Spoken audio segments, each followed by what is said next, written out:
Pak, ulang lagi Pak. Ulangi. Baru dia masih loading. Oke, mulai rekam.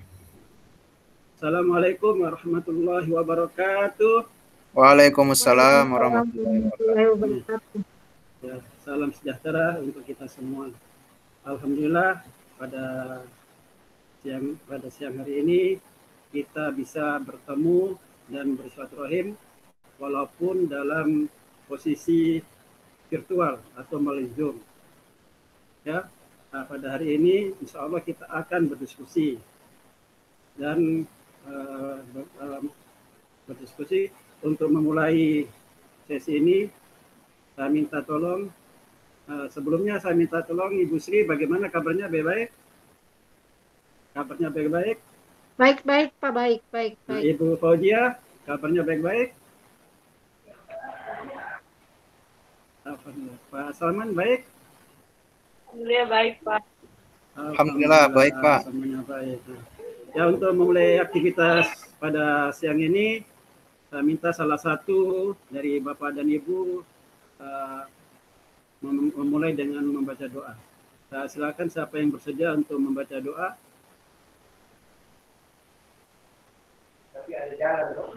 Nah, ya. Mulai dengan saya. Baik ya. Pak, ya, Bapak dan Ibu yang saya hormati, sebelum kita mulai kegiatan simulasi pelatihan yang hadir pada pagi hari ini, sebelum kita memohon kepada Allah Subhanahu Wa Taala, semoga kegiatan simulasi ini berjalan lancar. Doa dimulai.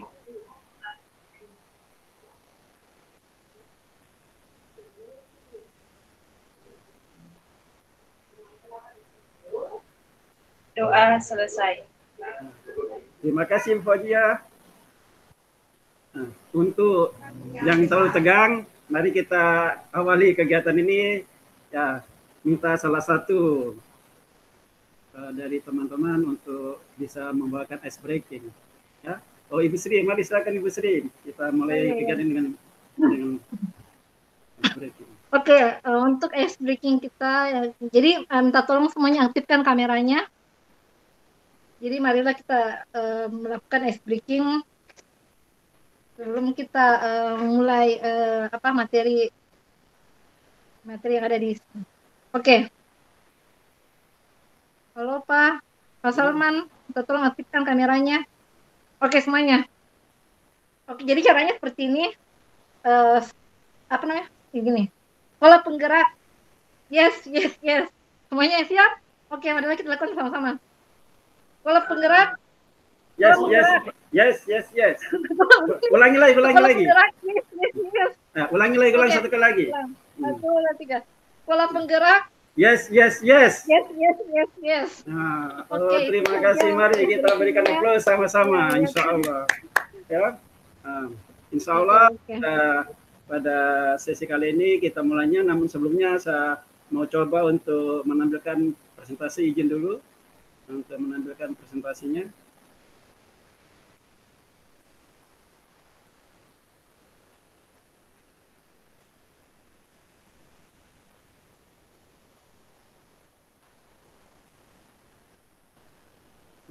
Bisa dilihat Bapak Ibu presentasinya? Share-nya? Bisa Pak, sudah mulai tampil. Bisa. Oke ya. Sudah. Nah, pada sisi ini kita akan membahas tentang perangkat ajar. Namun nanti pada arahnya nanti ujung-ujungnya adalah kita fokus pada alur tujuan pembelajaran. Ya, kita mulai saja. Ya.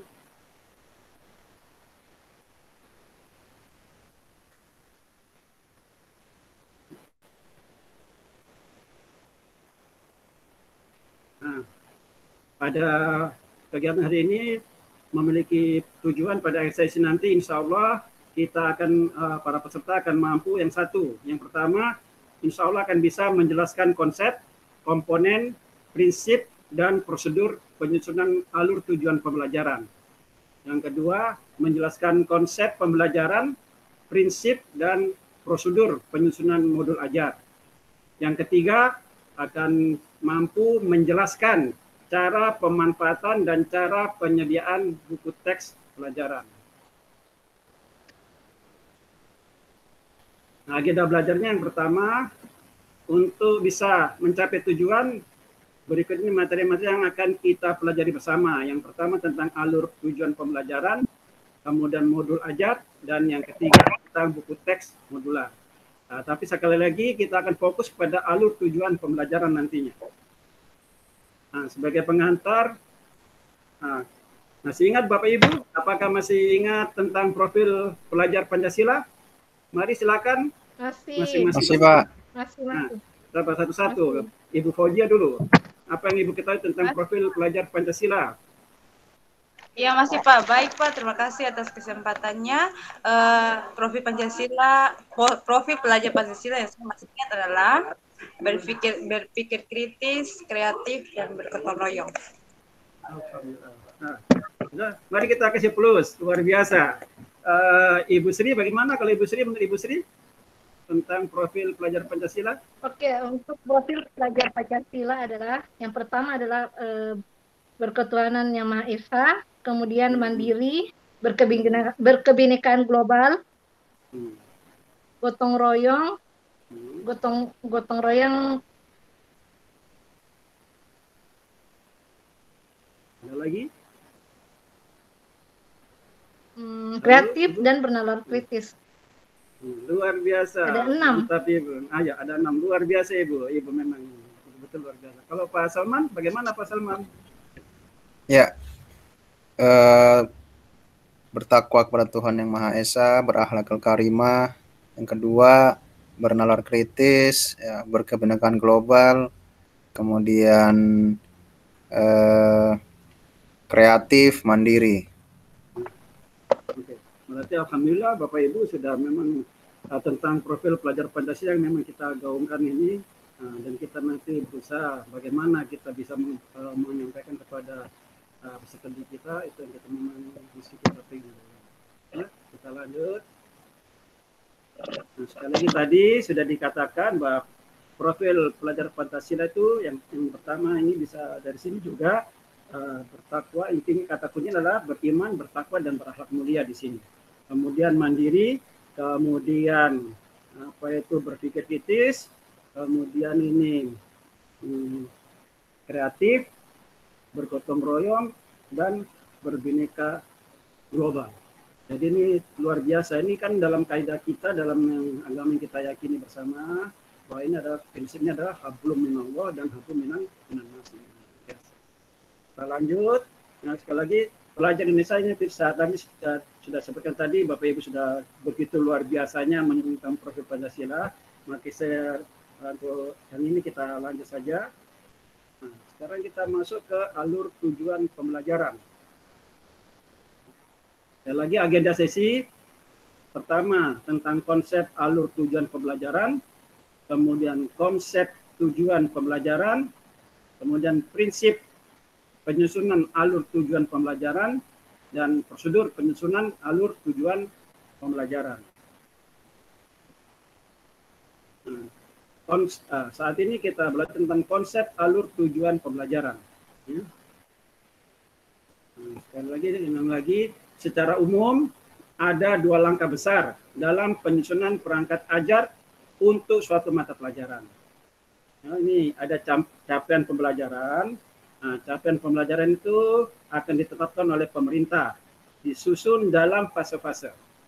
Selanjutnya, karena tadi itu ada 2 langkah besar, itu yang pertama tentang penyusunan alur dan tujuan pembelajaran, dan yang kedua adalah pengembangan modul ajar. Pada langkah yang pertama ini pada penyusunan alur dan tujuan pembelajaran, beberapa pathway menuju capaian disediakan pemerintah untuk digunakan sekolah. Alur pembelajaran yang masih ingat alur pembelajaran di sini, alur pembelajaran adalah rangkaian tujuan pembelajaran yang disusun secara logis menurut urutan pembelajaran sejak awal hingga akhir suatu fase. Alur ini disusun secara linear sebagaimana urutan kegiatan pembelajaran yang dilakukan dari hari ke hari. Kemudian yang kedua tadi tentang pengembangan modul ajar. Nah, ini seperti RPP. Ya, sekali lagi pengembangan modul ajar itu seperti RPP. Namun namun dilengkapi dengan berbagai materi pembelajaran, lembar aktivitas siswa, dan asesmen untuk mengecek apakah tujuan pembelajaran dicapai siswa. Perangkat ajar diharapkan membantu guru mengajar menggunakan metode yang terdiferensiasi. Kita lanjut. Dari pembelajaran sebelumnya, apa yang menjadi pengertian dari istilah IPA ini? Masih ingat Ibu capaian pembelajaran kalau dulu istilahnya apa? Alur pembelajaran dan tujuan pembelajaran? Kalau dalam kurikulum yang pernah sudah dilaksanakan sebelumnya, capaian pembelajaran itu disebut apa Ibu? Bapak Ibu, ada yang tahu? Silakan. Kompetensi. Kompetensi yang KKM. KKM. KKM. KKM. Nah, tapi kalau KKM kan lebih cenderung itu memang intinya tentang kompetensi, ya kan? Nah, kalau tentang alur pembelajaran masih ingat istilah yang lama? Nah, kalau tujuan pembelajaran sudah hampir sama. Kalau alur pembelajaran tadi dikatakan apa tadi itu? Yang tadi itu sini. Nah, tentang ini. RPP ya? Nah, RPP itu modul ya. Ini alur pembelajaran. Ini apa ini? Rangkaian indikator. Indikator pembelajaran. Betul. Indikator bisa dianakan sebagai rangkaian tujuan pembelajaran toh. Nah, secara logis berarti ya lebih ke arah ke indikatornya tadi. Indikator. Kalau dulu ada istilah indikator pembelajaran toh. Nah, kita lanjut. Ya, konsep alur tujuan pembelajaran. Ya, lagi ada istilah CP. Ya, jangan istilah CP nanti bilang kontak person lagi. Jadi memang ini mesti dibiasakan dengan istilah-istilah. Ya, karena ini memang yang baru semua.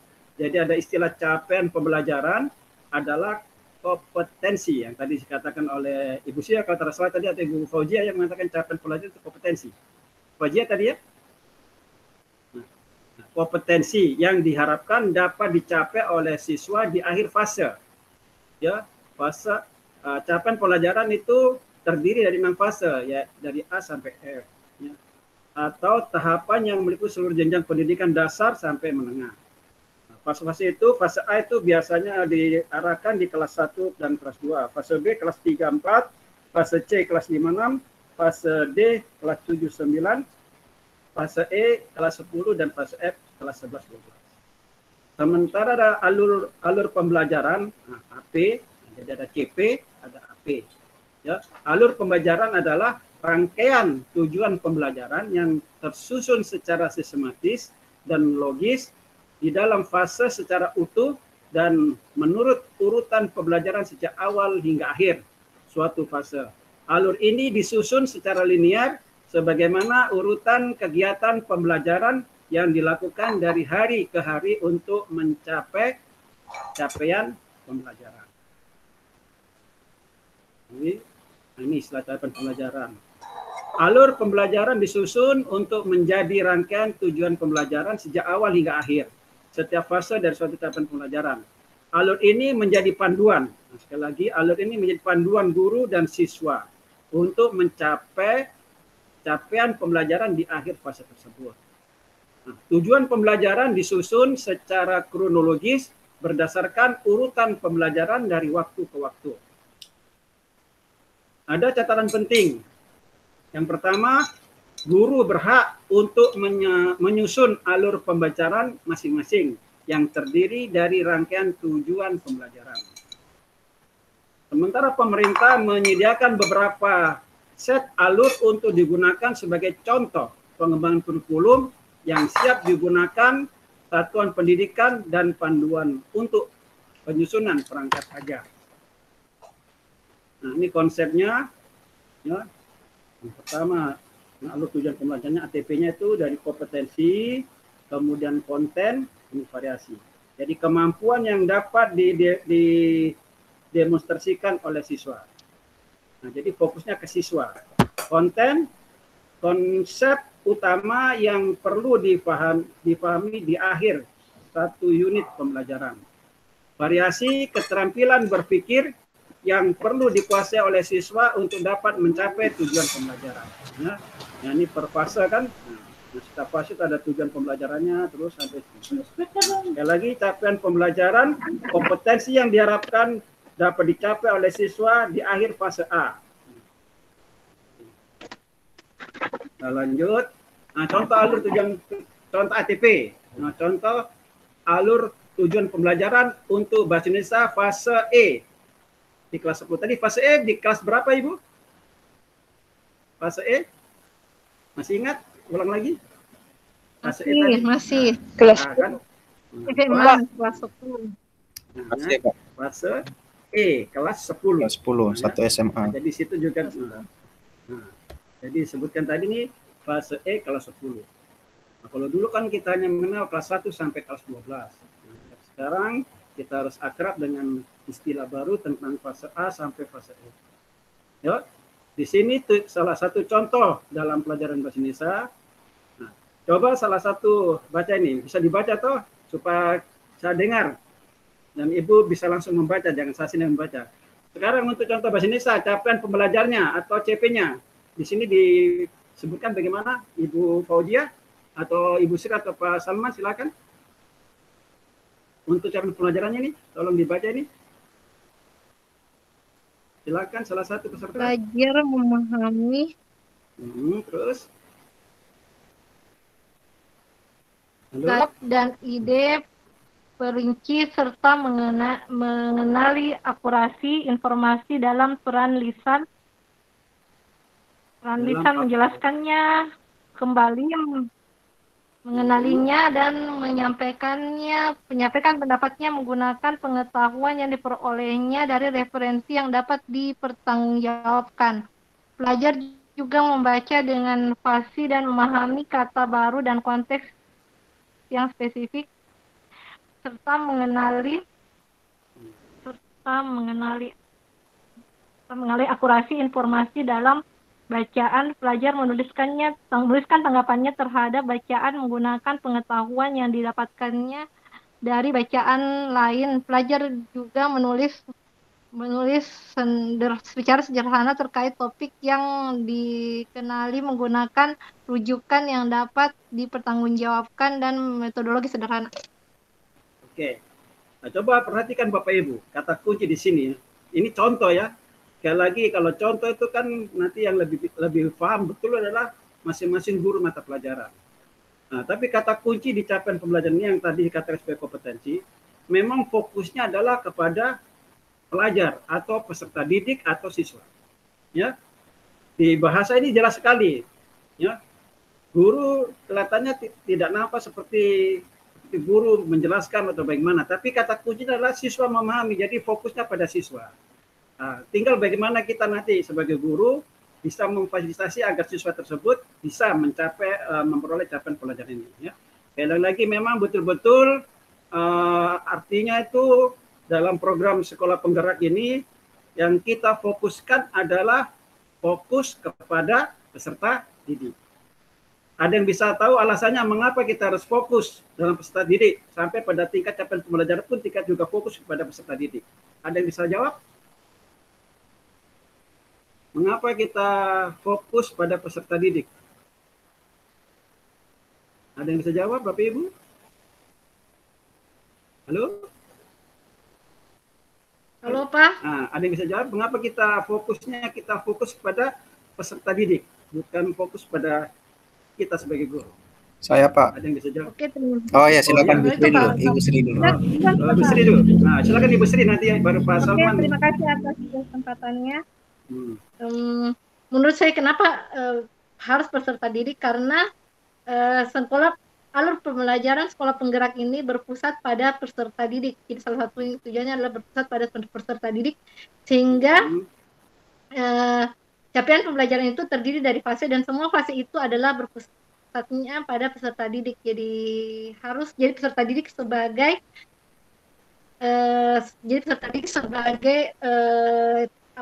sebagai tujuan. Jadi tujuan itu kan prosesnya, sebagai proses untuk mencapai tujuannya itu ke peserta didik. Apa ya, ada yang lain punya pendapat yang lain dulu sebelum kita bertanya lebih jauh? Pak Salman tadi ada yang mau mengungkapkan pendapatnya, silakan Pak Salman. Ya, terima kasih Pak. Mungkin simpel aja kalau kenapa siswa menjadi pusat pembelajaran, karena memang kita sebagai pengajar harus memperhatikan minat, bakat, karakter serta gaya belajar peserta didik. Hal ini bisa memudahkan pembelajaran itu mudah diterima oleh peserta didik. Itu saja, Pak. Iya. Nah, kalau menurut Bapak Ibu, sebelum kita mengenal program sekolah penggerak ini, apakah di sekolah kita, terutama di SMA IT Nul Hasan Kota Ternate, apakah selama ini kita memang fokusnya di guru atau fokusnya ke peserta didik yang selama ini kita Bapak Ibu geluti yang sebelum ke sekolah penggerak ini? Bisa Ibu Fauzia menyampaikan pendapatnya? Halo Ibu Fauzia? Oh, Ibu Fauzia barangkali masih off ini. Ibu? Tidak ada. Kalau Ibu Sri bagaimana kalau Ibu Sri? Kalau sebelum kita mengenal, kan kita alhamdulillah tahun ini SMA IT mendapat program tentang program sekolah penggerak. Sebelum ini digulirkan, apakah memang sebelumnya kita lebih fokus pada kita atau ke arah ke peserta didik? Dan contoh konkretnya. Untuk saya sendiri, untuk saya sendiri sebelum adanya kurikulum sekolah penggerak ini, untuk pembelajaran saya sendiri memang saya selalu berfokus pada peserta didik. Jadi yang paling pertama itu saya mengenali karakter peserta didiknya dulu sebelum saya mengajar. Jadi kan saya memang sebelum saya mengajar kan saya harus tanya dulu dan memberikan kertas kayak tes begitu, dan isi dari kertas itu memang untuk peserta didik apakah dia mampu di mana, dia susah di mana, di bagian mana. Itu untuk pelajaran bahasa Inggris, itu untuk pelajaran yang pelajaran saya. Jadi kayak saya bilang ini. Jadi sebelum saya mengajar itu adalah paling pertama dan dimulai dari kelas 10. Dari dulu memang saya selalu melakukan itu. Jadi pada saat saya mengajar itu saya tidak terlalu sulit karena saya sudah tahu dari awal bilang ini kemampuannya sampai sini, dan kemampuannya sampai di sini. Sehingga selama dari jadi kelas 10 sampai kelas 12 sampai dengan kelas 12 saya sudah tahu kemampuan siswa memang karena saya sudah memberikan tahu dari mana kekurangannya sudah dari awal pas pertama kali masuk. Begitu. Dari dulu. Sekarang pada saat itu Ibu telah bisa memetakan kemampuan anak awal. Terus apakah Ibu pisahkan pembelajarannya atau bagaimana waktu Ibu laksanakan sebelum kita mengenal sekolah penggerak ini? Pada waktu itu karena bergantung pada kurikulum dan bergantung pada silabus dan RPP, jadi pembelajarannya itu sama. Hanya kalau misalnya siswa yang rendah biasanya saya berikan tambahan pelajaran. Jadi biasanya saya berikan tambahan pelajaran kepada siswa yang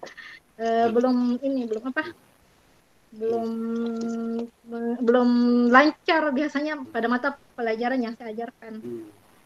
Setelah biasanya saya berikan pelajaran tambahan. Kemudian setelah Ibu mengenal tentang program sekolah penggerak ini, apakah langkah Ibu tadi ada memberikan pelajaran tambahan pada siswa yang memang belum menurut Ibu kategori kurang? Apakah pada program sekolah penggerak yang sekarang Ibu mulai pelajari ini sama langkahnya atau ada perbedaan Ibu? Jadi setelah saya mempelajari sekolah penggerak, jadi sebagian besar ada perubahan. Jadi yang pertama perubahannya itu mengenai perubahannya setelah saya mengajar kan biasanya kan saya berikan materi sama.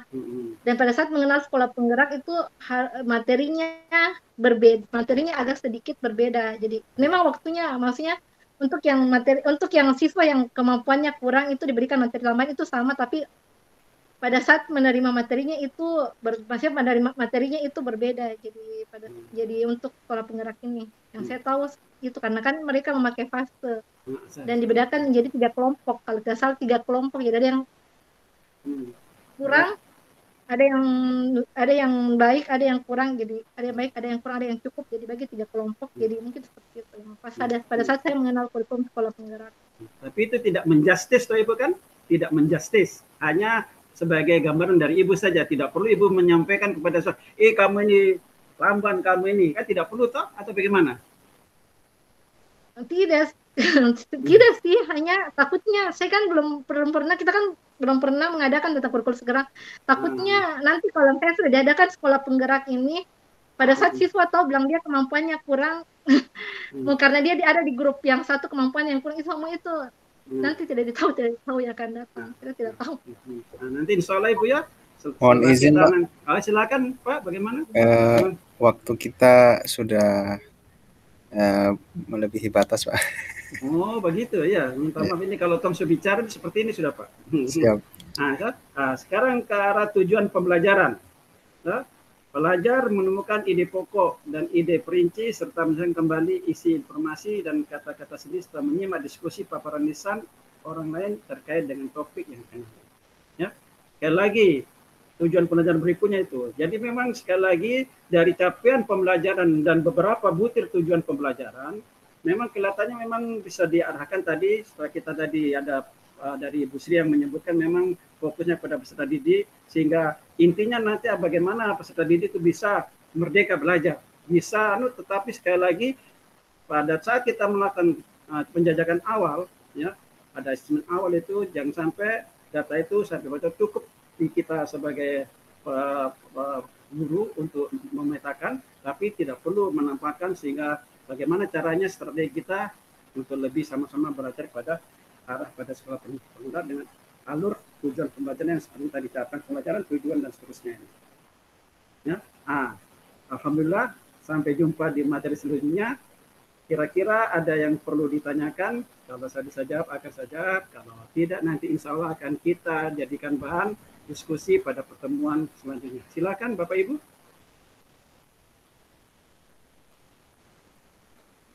Tidak ada pertanyaan, berarti luar biasa ini, bagus-bagus ini. Nah, jadi tadi dari hasil diskusi tadi sekali lagi kita simpulkan memang betul-betul paradigma untuk sekolah penggerak ini memang harus betul-betul kita sama-sama belajar karena ini sesuatu yang baru dan memerlukan penyesuaian dan memerlukan pembiasaan selanjutnya. Oke, Bapak Ibu, untuk materi hari ini sudah kita tuntaskan. Saya minta salah satu peserta untuk bisa membacakan atau memimpin untuk doa untuk menutup pelajaran ini. Silakan Bapak Ibu.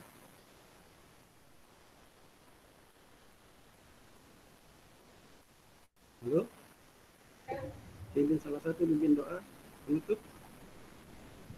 Tadi Bu Zia mau pimpin doa. Silakan Bu Zia.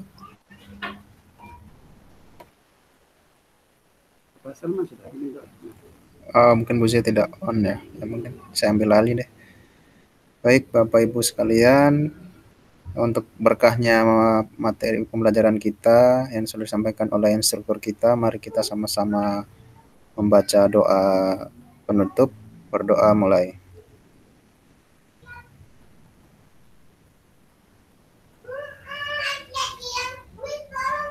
Alhamdulillahirrahmanirrahim. Sudah Pak. Sekian. Terima kasih Bapak-Bapak dan Ibu-Ibu. Assalamualaikum warahmatullahi wabarakatuh. Waalaikumsalam warahmatullahi wabarakatuh. Terima kasih Pak Instruktur. Ya, sama-sama.